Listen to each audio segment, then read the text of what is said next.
My name is Sergios Karotsieris. I'm a banking and finance senior associate at Norton Rose Fulbright in Athens. I'm a Greek qualified lawyer and I recently passed the QLTS assessment on my first attempt.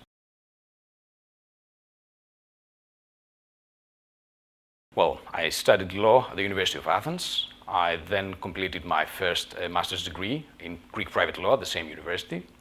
I then went to study at the London School of Economics, banking law and financial regulation. I came back to Greece to complete 2 Ph.Ds. The first one was in medical law, the second one was in banking law. I have been practicing law for the last 12 years.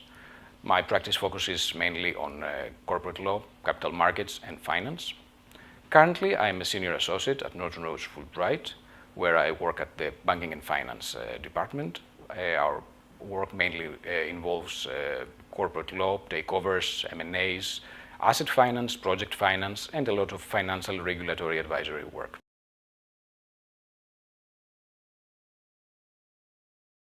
Well, I have always been interested in English law since I studied in the UK, and both of my PhDs, they were comparative law, so they involved a lot of English law.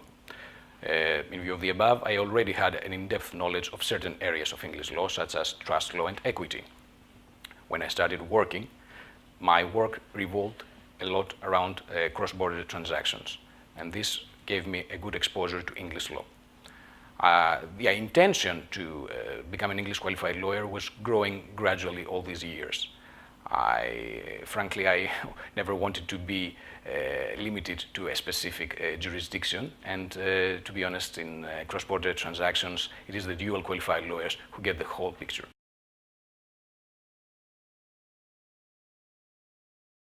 Well, I knew that preparing for the QLTS normally takes a significant amount of time, and I did not have this much time, especially taking into consideration my heavy workload. I knew that I had to rely on service providers such as the QLTS School to organize my study plan and to rely on their expertise and know-how. I did receive very positive feedback by colleagues who had already passed the QLTS studying with the QLTS School. I also did my own research, and I found that the QLTS School package is the most appealing to my study needs, and that's the reason I chose the QLTS School. Well, I'm very satisfied with the services provided by the QLTS School. They offer a very well-structured package, which is especially designed for full-time professionals. They know what they are doing, and this definitely brings confidence.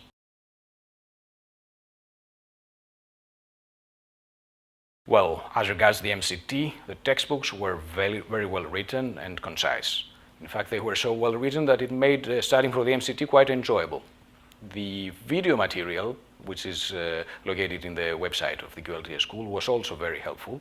The volume was grand, and this played a significant role in my thorough preparation for the MCT assessment.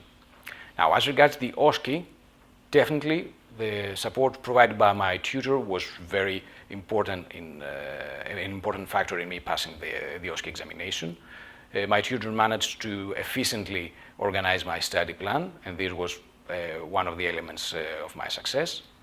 And lastly, I should say that all the video material which was uploaded on the website of QLTS School was very helpful, especially the video material which relates to the skills. And this is something which most lawyers which are not English qualified, they fall into this trap that they think that they do not have any need for guidance as regards their skills, which is not accurate. The videos were very helpful. They covered all possible scenarios, and to be honest, I spent the last 10 days before going to the UK for my examination just watching the videos and taking notes.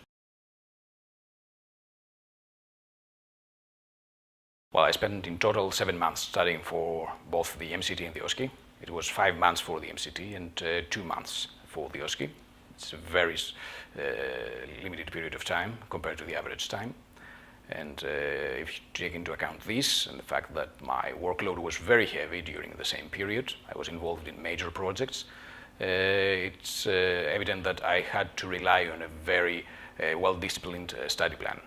I did follow the same study plan for both parts of the QLTS for the entire time, It was around 2 and 3 hours per day on the weekdays and 10 to 12 hours per day during the weekends. And this was a tough plan.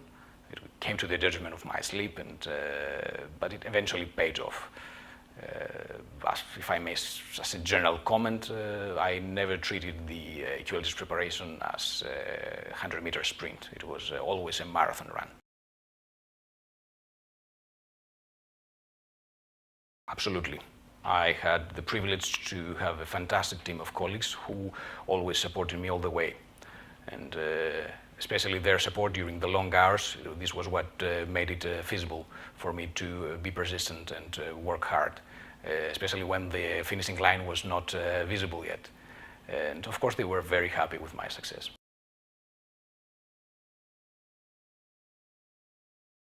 Well, they generally say that you're never 100% sure when it comes to an examination, especially given all the uncertain factors which may affect the final result. What I can say personally is that when the time came, I had this strong feeling that I made the best possible effort, considering the circumstances, and I was determined and ready to give my fight.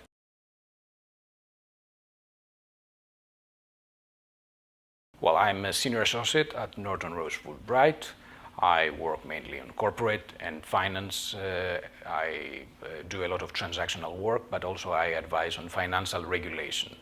The projects I work, they involve a significant cross-border element, and therefore English law has a very large footprint on my job.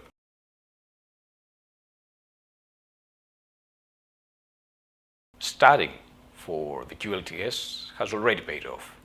The fact that I had to study for fields such as property law or criminal and civil litigation, which were never really in the center of my work so far, has given me additional knowledge and additional skills. Furthermore, I must say that passing the QLTS has helped a lot in my marketing myself.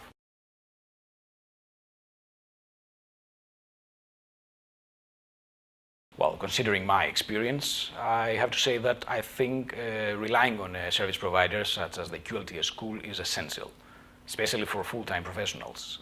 I don't see how a non-English law qualified lawyer would find the time to organize a study plan, to understand English law without having any previous experience with English law, and successfully pass the assessment.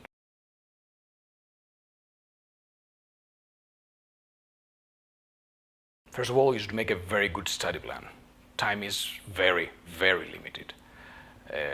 Another advice would be to know your weaknesses and never rely on what you already do in your day job. For instance, business lawyers, they seem to be over-relaxed as regards business law. And this is something which can be a trap and has to be avoided. Generally, I should say that you should be persistent. It's a very challenging and time-consuming effort, and it is a battle, and you have to be prepared for a battle.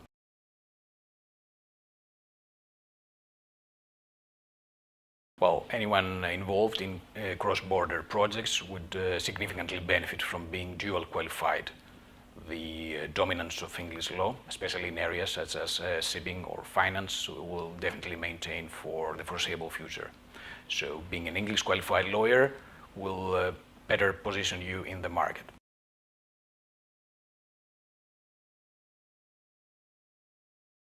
Well, we are currently witnessing a period of tectonic shifts in the legal profession. The impact of blockchain, as seen in the case of smart contracts, radically transforms our profession. We used to say that an efficient, good lawyer should be hardworking, should be adaptable, studious, should be vigilant. All these are very good and very important, but they are no longer enough. If I would say by just a phrase, a modern lawyer should be in a position to understand the whole picture. And the whole picture is not only business, it's technology, it's science, it's geopolitics.